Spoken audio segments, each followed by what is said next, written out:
Welcome aboard, you brave souls. You've stepped onto the deck of the Pirate Therapist, where we all sail the stormy seas of mental health with a compass made of stories and science and sometimes a bit of mischief. Out here, no feeling is too dark, no past is too tangled, and no sea monster in your head is too scary for us to name. On this ship, if you're here, I see you as part of the crew. You're my black sheep.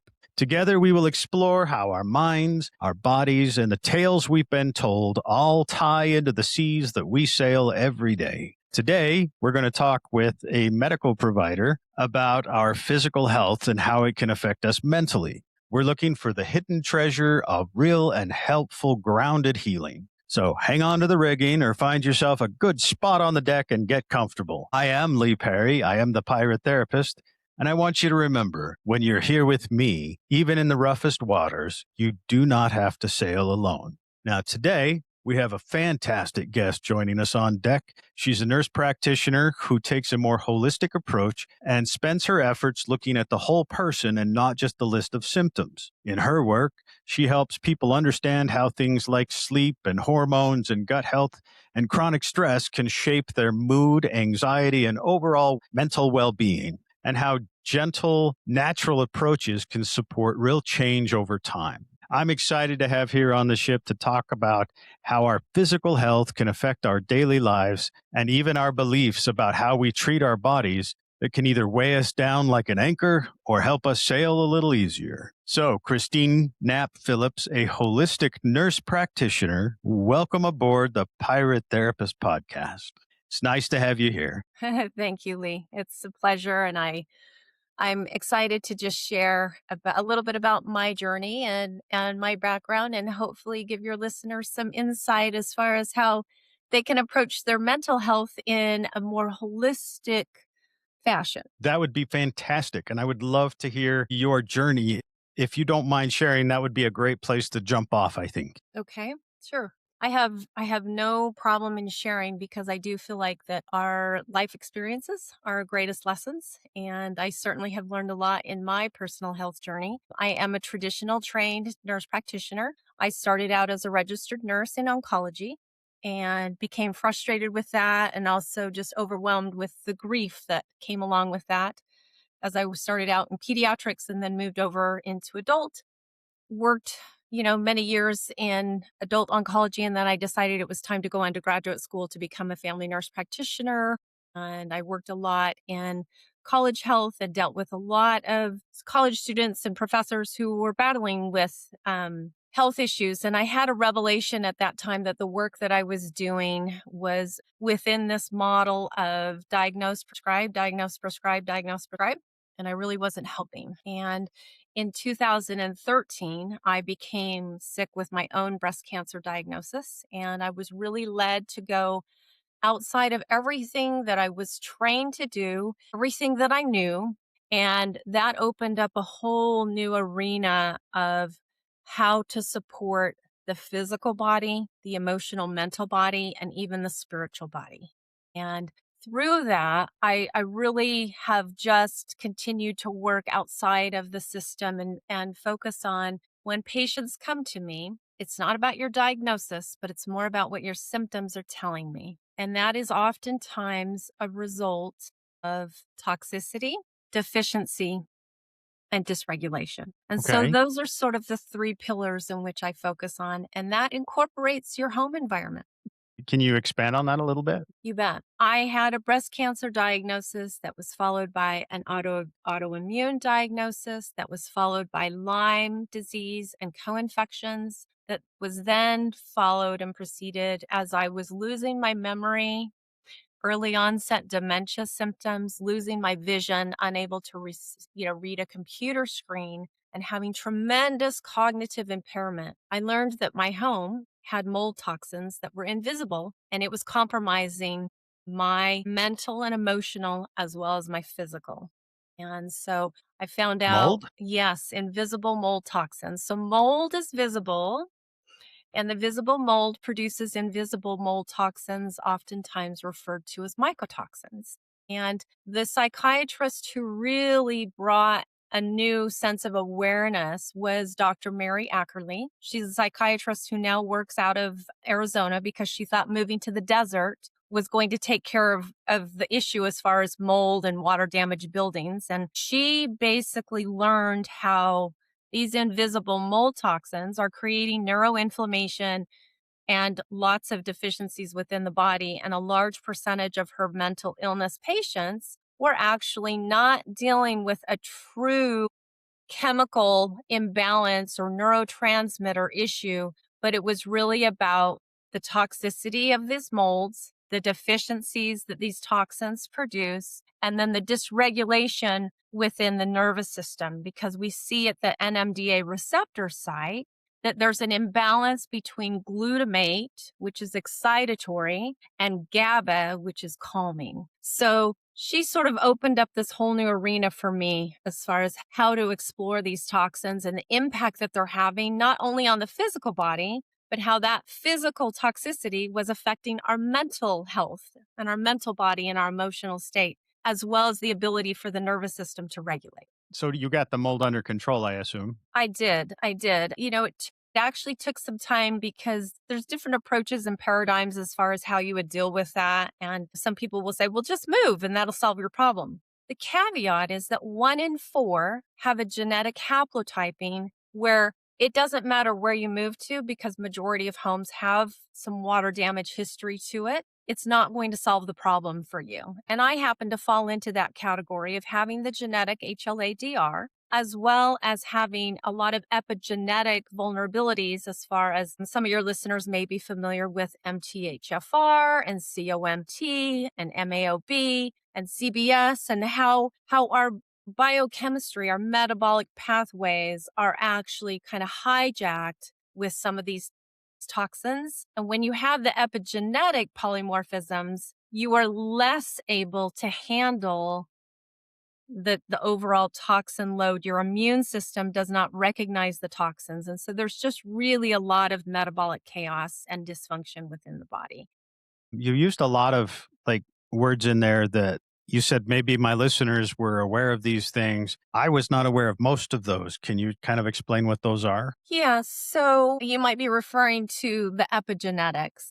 So, epigenetics, our body is basically comprised of different metabolic pathways. And we have not true genetic sort of kinks, but they're epigenetic, meaning that they're very susceptible and they're triggered by environmental toxicity. And so these toxins will then shut the gene expression down. So Dr. Ben Lynch is a naturopathic doctor out of Seattle, and he wrote a book called Dirty Genes. And this book is really highlighting the 7 most common and sort of, they're the ones that are the most talked about and researched. And so he talks about these 7 epigenetic polymorphisms or single nucleotide polymorphisms, SNPs. And so we have MTHFR, which really impacts folate, B9 in the body, as well as B12, the methylcobalamins or the cobalamin, as well as the other B vitamins and minerals. And then from there, you have the catecholamine pathway, which is COMT. So this is a test that a lot of patients it's becoming increasingly popular. But when you can identify some of these epigenetic vulnerabilities and susceptibilities, then you can take a step back and reevaluate and say, oh, I've got a toxicity issue going on. My epigenetic SNPs are being hijacked. And then you get a handle on that by exploring, well, what toxins am I dealing with in particular? And I like to start with the home. Environment. Correct. Okay. But it can also, it can also be the role of food can play a role in this as well, because a lot of our food system has been fortified with folic acid. And folic acid is the synthetic, it's not very bioavailable, but a lot of our food systems that we buy in the store are fortified with folic acid, which is basically going to dirty up your receptor site and interfere with your biochemical pathways. And so I just think that it's important when you're dealing with mental illness that you're looking at the whole picture and you really are identifying and learning, like, What exactly is at play? Let's get to the root of the problem because I honestly do not give much regard to a diagnosis, whether we're talking about bipolar, any of those types of bipolar, or depression or anxiety, or if we're talking about the cluster B personality disorders. I really want to get to the bottom of why is this expressing and showing up in a patient's life? Okay. So, other than environment and food, what else are you aware of that might be affecting these mental disorders? Well, the inflammation is a big aspect. So the toxicity is one aspect of the inflammation. Your diet is also another aspect which can fall into that toxin category because if someone is consuming a lot of carbohydrates and high fructose corn syrup, sugars, they're doing a lot of energy drinks, they're drinking a lot of black tea, you are going to deplete your body of vital nutrients. And the vital minerals and nutrients, you have your minerals and then you have the vitamins, which require the minerals in order to be properly assimilated. And then from there, you start to see this cascade of the physical body's depleted, the mental body becomes more dysregulated and overwhelmed. And then that plays into your nervous system. So whether or not the body is actually in a state of calm and parasympathetic, where you're able to rest and digest, or you're in this chronic state of fight and flight. And for those that have had a history of TBI, concussions, they're going to have more issues with regulating that nervous system. And in order to get that nervous system to regulate, you really have to support sort of the mental components and the physical nutrient components.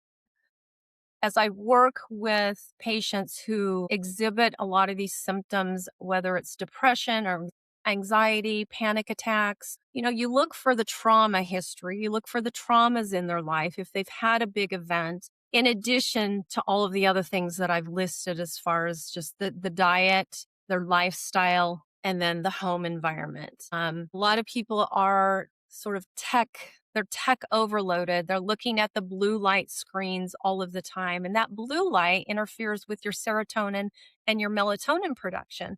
So that's going to interfere with sleep. And if we're not sleeping, the body it can't sort of recover and rejuvenate for a new day. So it's kind of a cascade event and it bleeds into one another. It's not just a multi single layer of, well, I'm depressed. Oh, I have anxiety. It's always much more than that when you start to unpack it from a functional medicine perspective. So, can I ask? I've seen those glasses that have the blue light blockers. Do those actually help? They absolutely, because as I said, the blue light really impacts the body's production of serotonin and melatonin. And so, those that are doing a lot of gaming or spending a lot of time on their computer without the blue lights, they're going to find that they don't sleep well. They have a hard time falling asleep and they have a hard time staying asleep. And so, that can perpetuate and make the cycle worse as far as, whether it's a anxiety picture or a depression picture.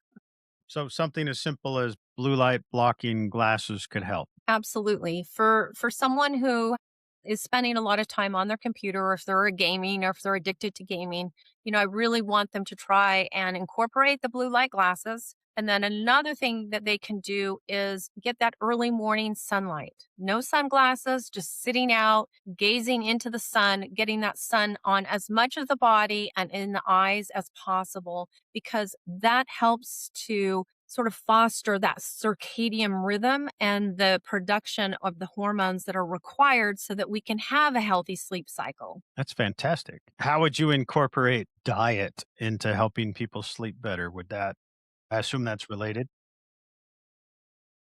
I would say the best diet for someone who's struggling with a mental illness is a great resource is going to be the metabolic mind. This is a foundation. Their son actually had a mental disorder, and the metabolic diet is basically it's nutritional medical ketosis. So it's a high protein animal protein diet and a very low carb.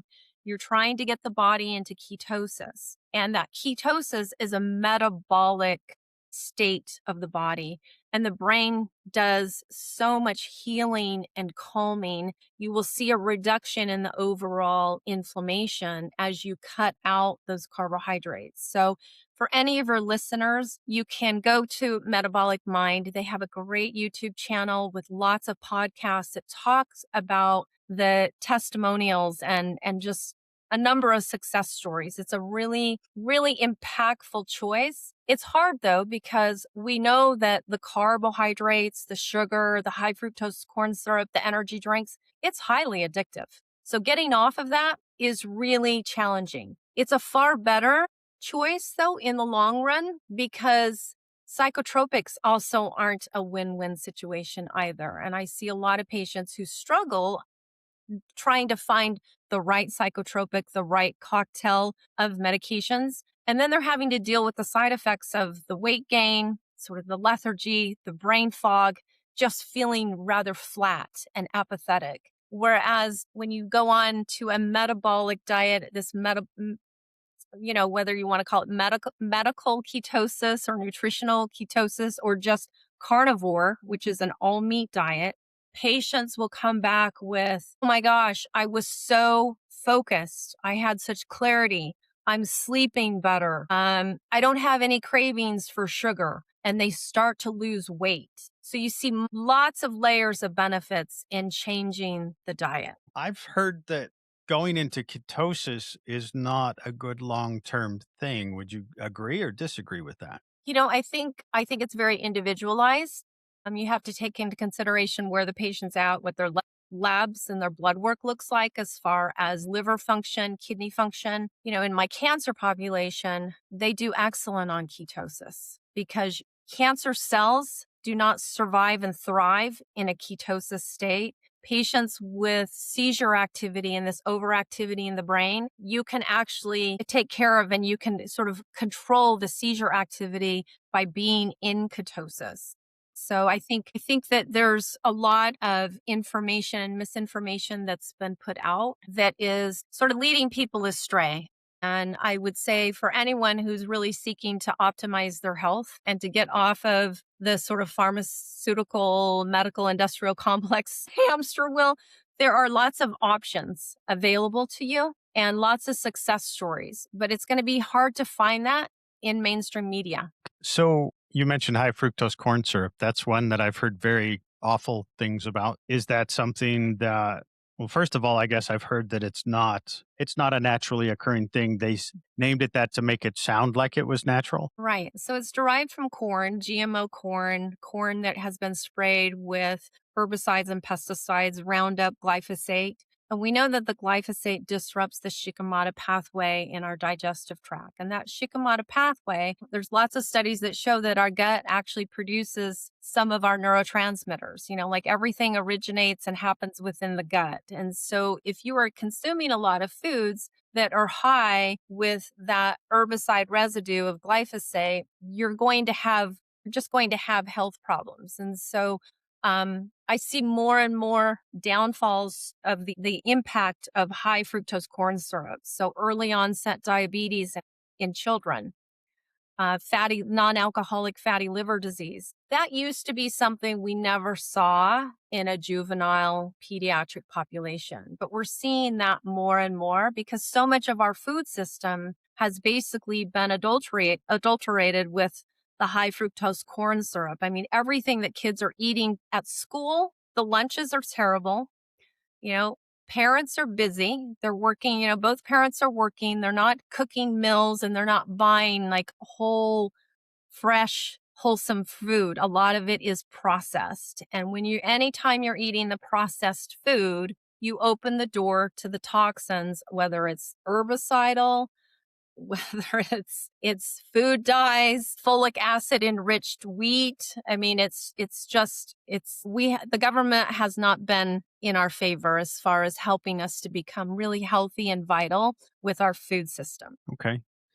Um, One interesting thing was mentioned to me by a friend of mine who lived in Europe for a little while, and he was saying they eat bread every day and they don't really have not glucose, gluten intolerance. Right. So a lot of the gluten intolerance is really the glyphosate. In Europe, they don't allow for the glyphosate spraying. It's banned. So when I went to Italy for 8 weeks, we ate off of the land. We had the homemade pasta and it was unadulterated. And so my body didn't react, even though I had autoimmune disease and I was not supposed to eat it.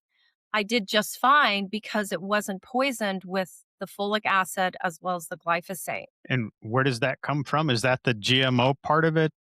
Yeah, so the glyphosate it's the Roundup herbicide that the farmers spray on their crops. And, that came into play because they're able to have a higher yield crop by utilizing this. But it's very toxic. It's not something that you can wash off because right before they harvest the wheat, they're spraying it. It's a desiccant to help dry it out. So it is part of the soil system. It's part of the plant structure. It's part of the kernel. It's part of the berries. It's a problem, but you know, you try and bring awareness.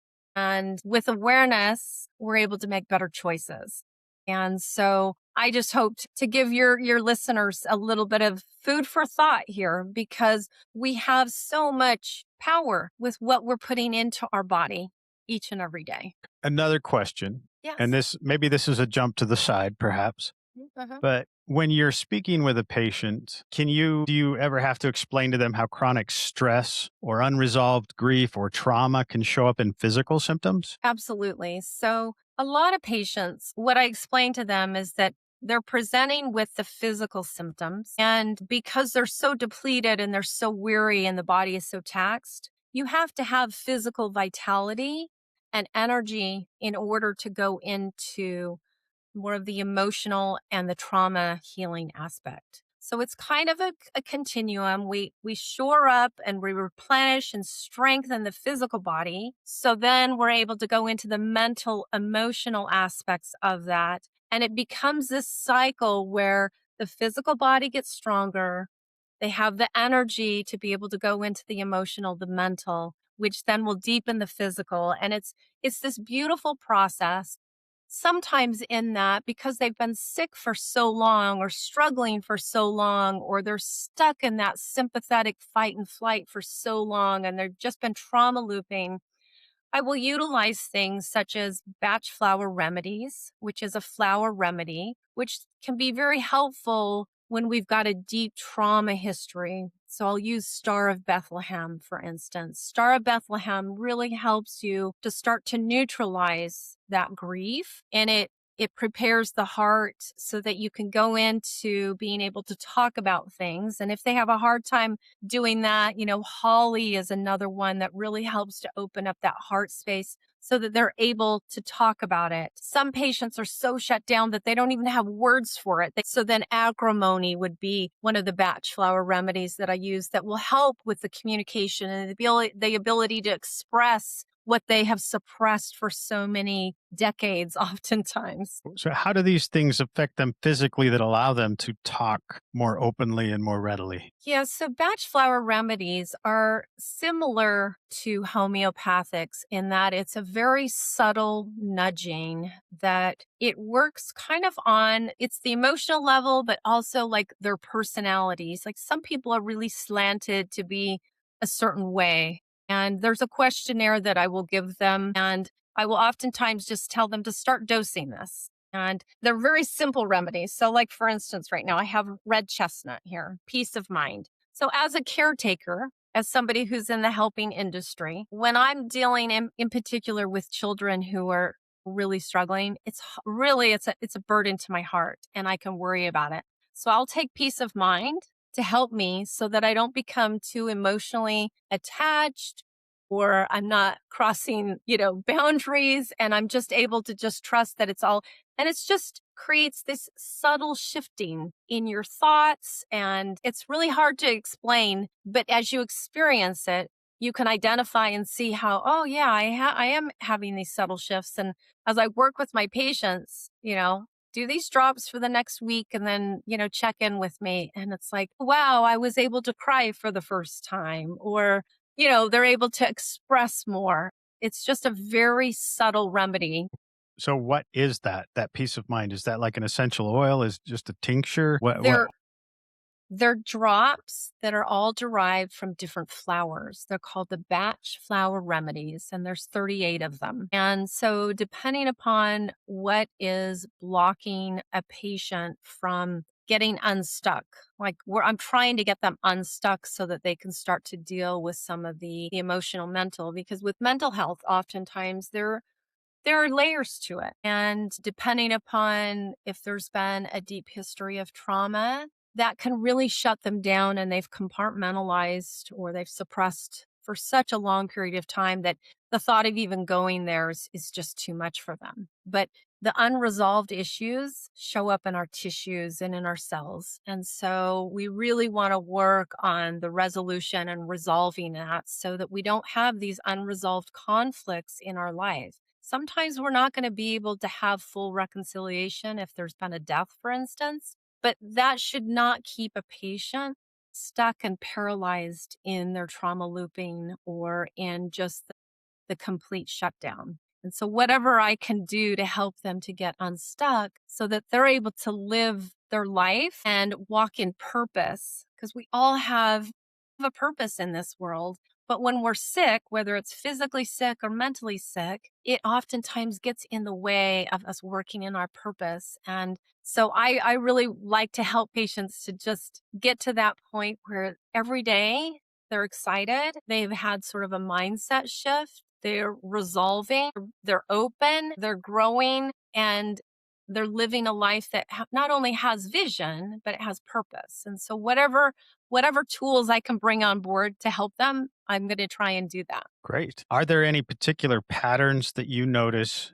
like certain emotional themes showing up with certain physical complaints? Well, fibromyalgia is oftentimes it's a clinical picture profile that when you start to unpack that, there's oftentimes a really deep root of unresolved trauma. And fibromyalgia is basically it is chronic pain. They just have a lot of pain issues and a lot of fatigue issues that just don't seem to ever go away. And so I would say that yes, there is are patterns.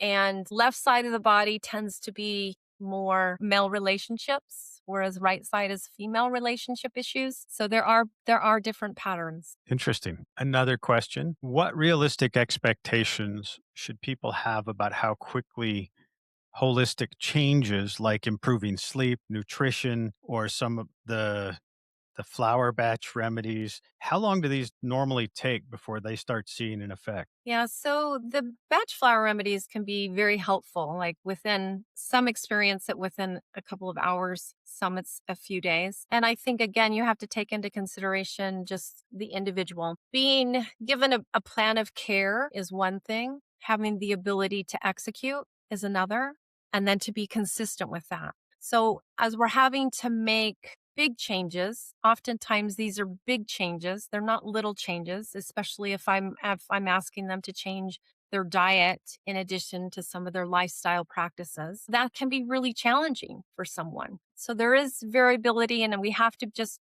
I have to be realistic as far as how ready are they? And some want to get better, but it can come with a different set of challenges. And so I always have high expectations because I honestly believe that there's nothing that the body cannot recover from.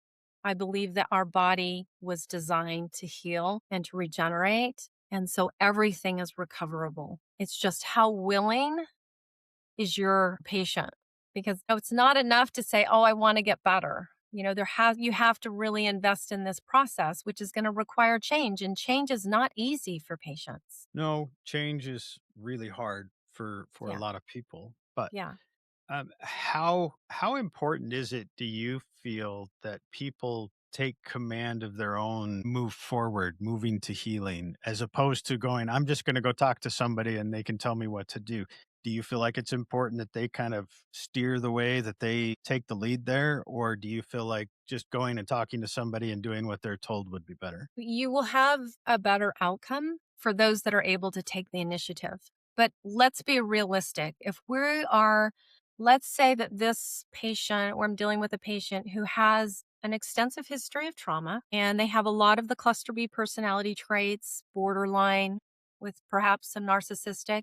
Those are really challenging patients. And maybe because of, issues with the law, they're required to see a therapist or they're required to do, jump through some hurdles. But you try and meet the patient where they're at and you try and hold them accountable and speak truth and love to them because obviously what they've been doing has not been effective. And so I always want to get a sense like how motivated are you to get well? How motivated are you for change? Is this lip service or is there actually going to be foot service? Because I feel like for anybody who's in recovery, and it doesn't matter if you're in recovery for cancer or if you're in recovery for, a mild social anxiety issue, you don't watch the lips, you watch their feet. And so if their feet continues to take them to the same crutches that keep them sick and keep, like you have to, I'm pretty real and upfront and direct with my patients because they're hiring me, they're paying me out of pocket for my services. And if they're not ready, I respect that. But if they have agreed to sign on board, believe me, I'm going to do everything in my power to move them to that place where they will then begin to take initiative. And if I don't see any movement on their part, say la vie. I wish you well. And when you're ready, I'm here, but you honor where patients are at and you can't force someone to take the initiative, right? I'm sure you've had plenty of experiences with that in your practice. Like you I can't have. force them to take initiative, to be motivated, to execute and to follow through. Those are things that just have to occur within the patient. But I believe that there are things that can be done on a daily basis to help support them. And, I just don't believe that anyone was put on this earth to be sick and not working in their purpose. Personally, I really think it's very important for people to take the lead on their own recovery. I think that I will see a lot more growth, a lot more healing, a lot more progress if they are the driving force. I've done a lot of therapy with court ordered participants. The success rate in that particular relationship is very minimal. I've seen some, but I would say it's less than 10% of the people I would see that were court ordered to be there actually made any kind of significant growth. I think even now, I don't do a lot of court ordered therapy right now, but even now, all of my clients that I see, I really push for them to be the driving force. Like you said, you have to meet them where they're at. I'm not going to follow you home and chastise you if you're not doing the homework I give you. I expect you to be the one driving that force, whether that's, for mental health, whether that's for physical health. I mean, you're not going to follow your people home and make sure they're eating right. We can't do that. That's not realistic. And so for me personally, I feel like we really need people to take the lead. We can go to a doctor, we can go to a therapist, we can go places, but if we're not the driving force behind it, I think our growth is going to be very minimal. Yeah, I mean, it is. Those that are seeking help as a result of a consequence and they've been court ordered to do it, they're just basically ticking a box and they don't really they're just not ready for the recovery. But I always hold a bucket of hope for them like that they'll get to that point where they really want to do this because what they're doing is not really working, and we're going to have relapses. Everybody has a little bit of relapse or slipping where nobody is perfect, but at the end of the day it's like, okay, well, how did that decision work out? Is it working out for you? And if it's not, you reach sort of the end of your rope where, yeah, this isn't working. I've got to do something. And you hope that they get there sooner rather than later and that everybody who's involved, who's sort of enabling and codependent, is going to be released from that scenario because the quicker that they can get to the end of themselves, the better. Rock bottom, right? There's a saying that I've heard. I haven't heard it in a few years, but I used to hear it a lot amongst therapists, and it sounds pretty cold, but the saying goes like this: when someone is hurting enough, they're ready to change. And that sounded pretty harsh the first time I heard that. But I think it's true. If I'm not hurting, if there's not a certain level of discomfort, where's my motivation to change? Right. Right. Yeah. And some of us are too stubborn to realize to look down the road and say, "Oh, if I keep doing this, this is going to be bad." So, and sometimes I might be that person. So if we understand that we are the driving force behind things, we need to be the ones pushing for our own healing, for our own growth. We can make it a lot farther. I think that pain is often, whether that's emotional or physical, I think that's often the motivation for change that a lot of us require before we're willing to make those changes. But from what I'm understanding from you is diet is huge, our environment is huge. Our daily activities are huge. I'm sorry, say So that again?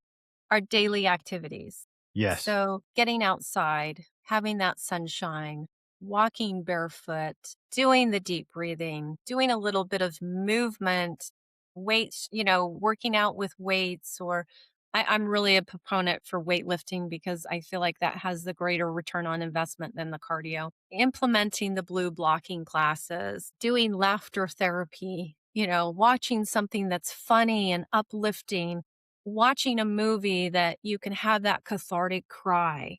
Those things are all really important and play a role. If we're just watching news all day or if we're just watching a violent game and we're not doing these other things, like that really has tremendous impact on the body. So everything that we do, get to bed at a decent hour. I tell my patients, in bed asleep by 10, up when the sun rises. Really getting that 8 hours of sleep is super important. Have your first meal be high protein and high fat. Don't grab the donut and the sugar coffee and the bowl of cereal with the side of toast. Like, really focus on starting your day as a champion. And that requires animal protein and good fat. Okay.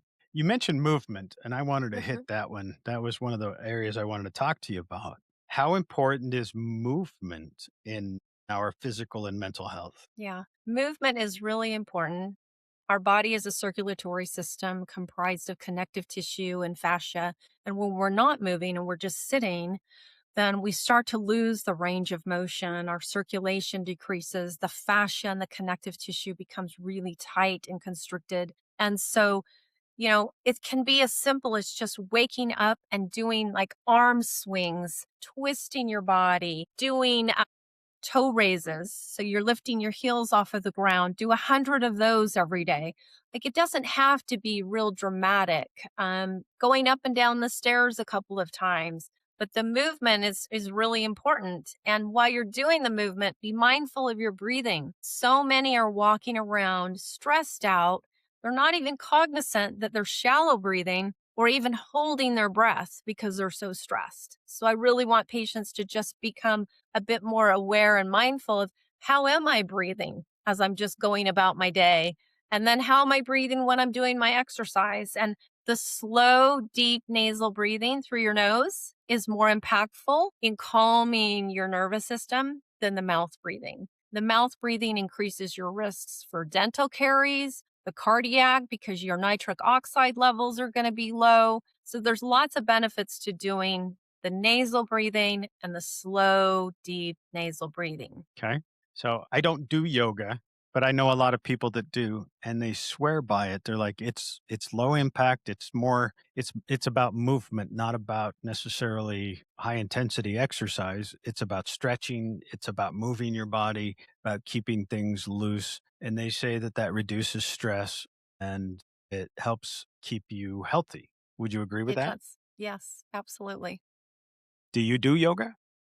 I don't do yoga, but I do qigong, tai chi type movements, which are very slow, methodical movements where you're really concentrating on your breathing. I do that as I'm listening to my morning worship music. But yeah, it's just doing something other than sitting is so important. So whatever that is, just start. If you're at your bathroom sink in the morning, I tell patients, you can do the toe lifts while you're brushing your teeth. You just lift, go up onto your toes, and it's that gastrocnemius muscle that's on the back of the calves. It's a really powerful way to just sort of engage the circulation and the lymphatics. And then just do some simple arm shakes, all of that. When you've been under a lot of trauma and a lot of stress, you are holding on to a lot. And some patients will tell me when they start to do this movement and this shaking activity that they'll start crying because we're releasing some of those issues that have been stored in the tissues. Like it just opens up. Interesting. So, for someone who, and there's a lot of us who are pretty sedentary in our jobs, you would recommend that you find ways to move to exercise, even if it's toe lifts, if it's shoulder shrugs, that kind of thing? Yes, yes. I mean, anyone can have small set of dumbbells. A lot of places have a step. Maybe it's not a flight of stairs, but it's just a step where you can actually do those toe rises on the step. You're going outside in between your patient calls. I sit at my desk many hours, and so it's not good for me, but I have to every opportunity I get. I use the stairs, I go outside, I'll walk out to the mailbox, I'll do those toe raises, I'll swing my arms just to get things moving, and then I'm dedicated to getting to the gym a couple times a week. I have a trainer that I work out with. Like those are my appointments for myself. That's my self-care and how I care for not just my physical body, but also my mental body. Okay. So, I would agree a lot with the idea of self care being important. And I talked to you about this a little bit earlier. I'm not always the best at it, but I think it's really critical for all of us to make sure that we prioritize some time for ourselves. When I talk in my office with people, I will often talk about the three pillars of a happy home. And the very first pillar is you yourself. And if you imagine you have a battery and pretty much everything you do in life is going to pull off of that battery. And so if we don't take time to recharge that battery, then we're running on a deficit of energy, which makes everything harder. Even relationships that you have that are with your spouse, with your kids, with your coworkers, they become more difficult if you yourself don't take care of rejuvenating your own energy. And everything gets so much harder. And when your battery's low, you don't sleep as well. And when you don't sleep as well, everything gets harder. Yeah, the analogy I use is you can't pour from an empty cup. So if you're not That's a good pouring one. in and filling up your cup and doing the things that are really shoring you up and replenishing you, and I like to approach that from not only the physical, but the emotional, mental, and the spiritual. So doing something that really brings you a lot of joy or makes you laugh, whatever that is, connecting with people. We're not meant to live on an island unto ourselves, but we are connected. We are meant to connect with others. It's relational. It's a relational transaction. And your relationships are going to improve so much. The communication will be better because you'll be more patient and tolerant. You'll just have more in your cup to pour out. And we have to work on that because relationships can't just be one sided. Relationships require two healthy people coming together and working at it. And a lot of relationship issues are a result of one party is just not healthy. They have an empty cup, they have a low battery. So Mhm. but when you're seeking community and deep connection, part of that equation of the deep connection that I think so many people are seeking requires us to have that self-care and that full cup and that full battery so that our relationships are far more meaningful. Yeah. I like to teach that pretty much everything in life is balance. And we're very social creatures. And so when we create relationships, the biggest threat to that relationship is when things are out of balance. So, like you mentioned, if only one person is giving, if only one person is pouring from their cup, that's not going to be a healthy relationship. I mean, we all have days where I don't have anything to give, but we have days where I do and I can, and it will balance out. But when that becomes the rule instead of the exception, then that's an unhealthy relationship, and people will really struggle when one person continually gives and the other person does not. And we need that balance. We need that give and take, and that's what helps keep us whole. We're not drawn to somebody just like us. We're drawn to somebody who complements us, and that is not the same thing. We want someone who can fill in my gaps and I can fill in theirs. We want someone where we help each other, we lift each other, and we do that not by thinking identically, but by challenging each other's thinking and encouraging each other in ways that improve our ability collectively. I view all relationships as an opportunity for growth because Some of my most challenging relationships have required, because I can't change the other person, I can only change myself and how I respond and engage. And when they're challenging, I'm having to self reflect and say, okay, what part of this can I change? Can I pivot?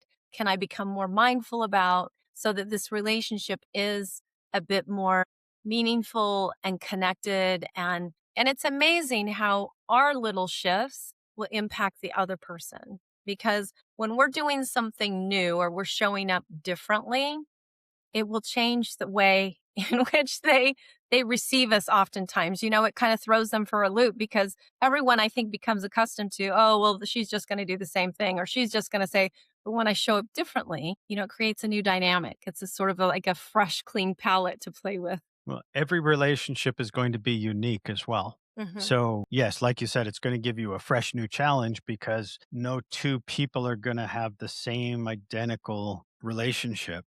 And so we have to, with each person we interact with, we have to learn that person. We have to learn how to connect, how to complement, and how to build that other person. And hopefully they're doing the same thing. Yes, it doesn't always happen that they're doing the same thing, but you hope for that. And you just recognize that, behind the behaviors are emotions. There's a heart issue. And if you can kind of identify that and plug into that, I find that an element of compassion enters in on a much greater level versus the frustration. And so when I can enter and meet it with that sense of compassion, um, it's a beautiful experience. I find that when you can connect with somebody and the connection is solid and you lift each other up, it is a very beautiful thing. It is something that is fulfilling for both sides. I want to thank you very much for coming on to this show. I want to thank you very much for your perspective. I appreciate that a lot. Is there anything you would like to say in closing? Well, thank you for the opportunity to share. If someone is out there listening and you're struggling, don't be afraid to reach out for help. Just know that recovery is possible. And Lee's in Utah, I'm in Tennessee, but I think we both are available virtually. To live and walk in your purpose, your God-given purpose, is really, it's not something that's only for the few. It's available to everyone, so don't lose hope. Don't ever lose hope. Hope is there. Yes, and you could also grab a bottle of Bach, the gorse. Gorse is really excellent for hope. Okay, well, there you have it. I want to thank you all for joining us this week. Thank you very much. I appreciate your time and how many of you come back every week and participate in this podcast. It's a labor of love for me. I enjoy this, even if I go about it in a rather silly way sometimes. I want to thank you, Christine, for joining us and sharing your knowledge and expertise with us. And so until next week, I want to bid you all adieu, wish you well, and fair sailing.